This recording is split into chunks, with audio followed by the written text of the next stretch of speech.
Hello student, आप सभी कैसे हैं? आशा करते हैं आप सभी बहुत अच्छे होंगे। तो आज हम बात करने वाले रेलवे आरपीएफ कांस्टेबल और एसआई की वैकेंसी के बारे में। आप सभी ने यहाँ पर नोटिस तो पढ़ ही लिया होगा, जो अभी हाल में अपडेट नोटिस आया है उसके बारे में डिटेल्स में आपको जानकारी बताने वाले हैं कि यहाँ पर एज लिमिट क्या रहने वाली है, क्वालिफिकेशन क्या मांगेगी, सैलरी कितनी होने वाली है, डिटेल्स में जानकारी देने वाले वीडियो को ये तक जरूर देखेंगे। और जिन स्टूडेंट ने चैनल को सब्सक्राइब नहीं किया तो चैनल को सब्सक्राइब कर लेंगे। चलिए शुरू करते हैं। यहाँ पर आपको डिटेल्स बताते हैं। यहाँ पर देखेंगे आरपीएफ कांस्टेबल एसआई रिक्रूटमेंट 2023 की वैकेंसी के बारे में डिटेल्स में जानकारी देने वाले हैं कि आरपीएफ का सिलेबस क्या होता है, एसआई का सिलेबस क्या होता है, एज लिमिट कितनी मांगी जाती है, क्वालिफिकेशन कितनी है यहाँ पर, और सैलरी कितनी होती है। संपूर्ण जानकारी मिलने वाले वीडियो को इन तक जरूर देखें। चलिए शुरू करते हैं। यहाँ पर आपको डिटेल्स बताते हैं।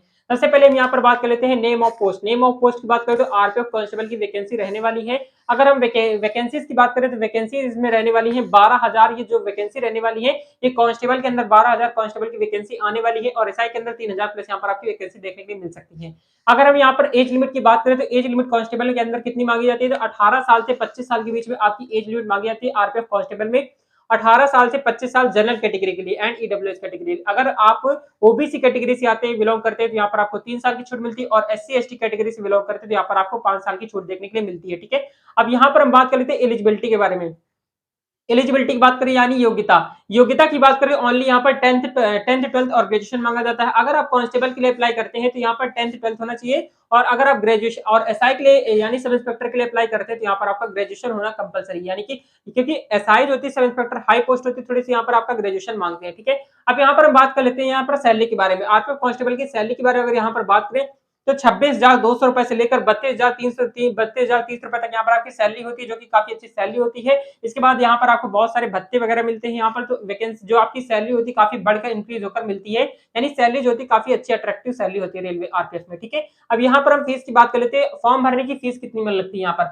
आरपीएफ कांस्टेबल एसआई की फॉर्म भरने की जो फीस होती है वो आपको 500 रुपए फीस लगती है, अगर आप जनरल कैटेगरी ओबीसी कैटेगरी से बिलोंग करते हैं। अगर आप और यहाँ पर अगर आप SC ST and female category से बिलोंग करते हैं या एक्स सर्विस मैन है तो यहाँ पर आपको 250 रुपए फीस लगती है, और ये फीस आप एग्जाम देने के बाद ये फीस आपकी रिटर्न हो जाती है। ठीक है, यानी कि आपके अकाउंट में वापस आ जाती है। अब यहाँ पर हम बात कर लेते हैं सिलेक्शन प्रोसेस के बारे में। यानी रेलवे आरपीएफ जो आरपीएफ का यहाँ पर सिलेक्शन प्रोसेस है वो कितने प्रोसेस में होता है, कितने प्रोसेस में होता है, तो 4 चरणों में आपका सिलेक्शन प्रोसेस यहाँ पर कंप्लीट होता है। सबसे पहले आपका होता है सीबीटी 1। क्या होता है? सीबीटी टेस्ट होता है। सीबीटी का मतलब होता है कंप्यूटर बेस्ड टेस्ट होता है, जो कि आपका ऑनलाइन टेस्ट होता है, जिसमें आपके कितने क्वेश्चन आते हैं वो आपको आगे बताने वाले हैं। इसके बाद जब आपका सीबीटी क्लियर हो जाता है, इसके बाद आपका होता है पीएमपीटी। पीईटी का बहुत सारे स्टूडेंट पीईटी और पीएमटी में डिफरेंस नहीं पता होता है, तो उनको बताने वाले हैं। सबसे पहले देखेंगे आपका सीबीटी क्लियर हो जाता है। सीबीटी क्लियर होते हैं तो आप पीएमटी में आते हैं। पीएमटी मतलब होता है फिजिकल इफिशियंसी टेस्ट। क्या होता है? Physical efficiency test. Efficiency test में आपका रनिंग वगैरह यहाँ पर रनिंग होती है, 1600 मीटर की रनिंग होती है, कितने मिनट होती है आपको आगे बताने वाले हैं। उसके बाद हम बात करते हैं पीएमटी। पीएमटी मतलब होता है physical measurement test. Physical measurement test में आपकी हाइट चेस्ट वगैरह सारी चीजें यहाँ पर मेजरमेंट की जाती है, यानी नापी जाती है। यहाँ पर आपका पीएमटी में यहाँ पर आपकी यहाँ पर हाइट चेस्ट वगैरह नापी जाती है, और पीटी जो होता है फिजिकल एलिजिबिलिटी चेक की जाती है, आपकी एलिजिबिलिटी कितनी, योग्यता कितनी है रनिंग वगैरह करने की। ठीक है। अब यहाँ पर हम बात करते हैं जब आपका देखिए सीबीटी क्लियर हो जाता है, पीईटी क्लियर हो जाता है, पीएमटी क्लियर हो जाता है, तब आपका आता है डीवी। डीवी का मतलब होता है डॉक्यूमेंट वेरिफिकेशन। इसमें आपके सारे कागज वगैरह चेक किए जाते हैं, हाई स्कूल इंटर मार्कशीट, ये सारी चीजें आपकी आय निवास जाति वगैरह सारी चीजें यहाँ पर चेकआउट की जाती हैं, और यहाँ पर पुलिस वेरिफिकेशन वगैरह सारी चीजें यहाँ पर होती हैं डॉक्यूमेंट वेरिफिकेशन के अंदर। तो यहाँ पर आपका जो सिलेक्शन प्रोसेस होता है आरपीएफ के अंदर, यहाँ पर आपका 4 चरणों में यहाँ पर आपका सिलेक्शन प्रोसेस कंप्लीट होता है। ठीक है।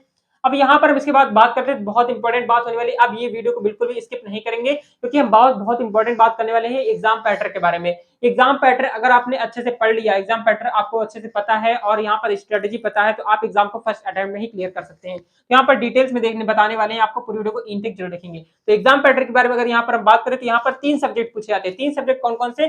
सबसे पहला सब्जेक्ट पूछा जाता है यहाँ पर आपका जनरल अवेयरनेस। जनरल अवेयरनेस के बाद यहाँ पर आपके रीजनिंग के क्वेश्चन आते हैं। रीजनिंग के बाद यहाँ पर अर्थमेटिक के क्वेश्चन पूछे जाते हैं। तो रीजन देखेंगे। सबसे पहले आपका जनरल अवेयरनेस। जनरल अवेयरनेस में आपके 50 क्वेश्चन पूछे जाते हैं, जो कि 50 मार्क्स के होते हैं, यानी 1 नंबर का एक क्वेश्चन पूछा जाता है। जनरल अवेयरनेस के अंदर आपके हिस्ट्री हो गई, पॉलिटी हो गया, और यहाँ पर आपकी करंट अफेयर, ये सारे टॉपिक्स यहाँ पर आपके लिए जाते हैं, जो कि बहुत इंपॉर्टेंट टॉपिक्स है।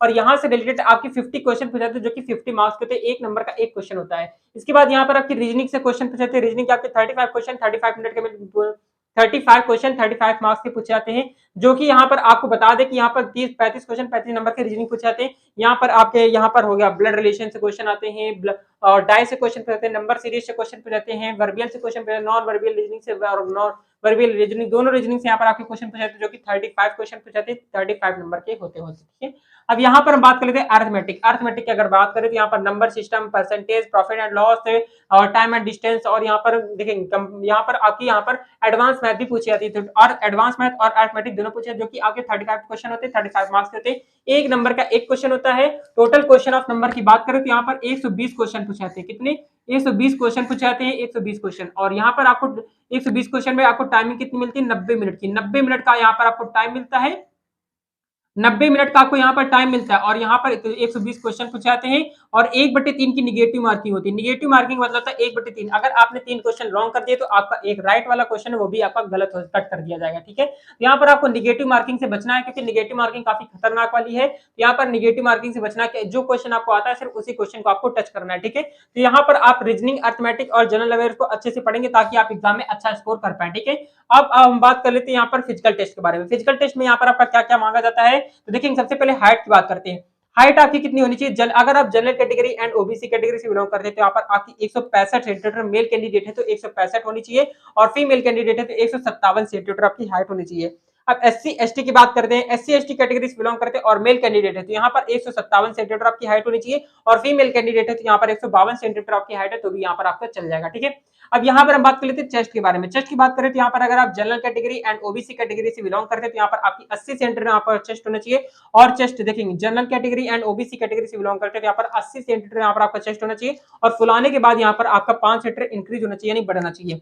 अगर आप SC category and ST category से बिलोंग करते हैं तो यहाँ पर आपका 77 सेंटीमीटर चेस्ट होना चाहिए, और फुलाने के बाद यहाँ पर आपका 5 सेंटीमीटर इंक्रीज होना चाहिए, ठीक है। अब यहाँ पर हम बात करते हैं फीमेल के लिए। फीमेल के लिए कोई भी चेस्ट वगैरह रिक्वायरमेंट नहीं मांगी जाती, ठीक है। यहाँ पर चेस्ट वगैरह फीमेल का नहीं होता, ठीक है। इसके बाद हम बात करें यहाँ पर रेस के बारे में। रेस की बात करें तो यहाँ पर मेल की और फीमेल की यहाँ पर अलग अलग है।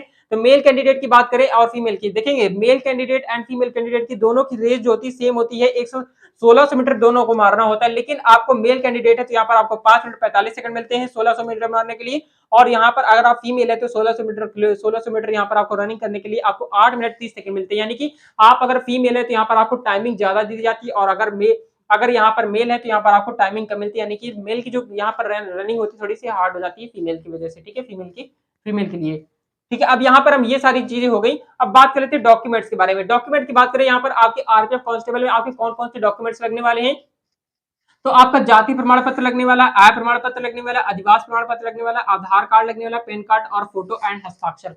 ये सारे डॉक्यूमेंट अगर आपके पास नहीं है कोई डॉक्यूमेंट में से तो आप अभी से बनवा लीजिए, क्योंकि वैकेंसी जो होगी फॉर्म भरने के बाद आपका डॉक्यूमेंट वेरिफिकेशन तक यहाँ पर आपके सारे डॉक्यूमेंट्स लगने वाले हैं। तो फॉर्म वगैरह यहाँ पर जब आप भरना चाहते हैं, अगर आप जॉब पाना चाहते हैं, सारा डॉक्यूमेंट पहले से बनवा लीजिए। और स्ट्रेटेजी आपको बता दें कि किस तरीके से यहाँ पर एग्जाम पैटर्न को यहाँ पर देख लेंगे अच्छे से, ताकि आप एग्जाम को फर्स्ट अटेम्प्ट में ही क्लियर कर पाए।